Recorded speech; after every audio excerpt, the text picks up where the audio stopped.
So in Roubaix, the starting point was people complaining about the streets which are not clean enough, a lot of waste in the street.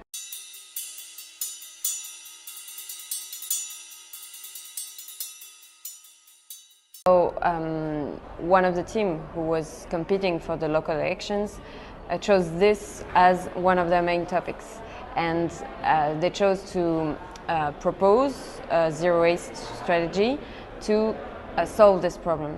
This team got elected, so their main action, the first and main action, was to launch Zero Waste Challenge for families. So more than 100 families took part in the challenge the first year, and they drastically cut their waste production. And so this was the first example that showed other families, other people in the cities, that it was possible to set an example even when you were starting from a point where it was not the quantity of waste, it was the fact that it was put on the streets.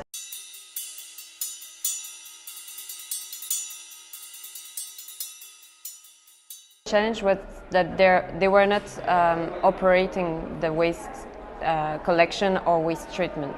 So they had to focus on what could be done before any collection.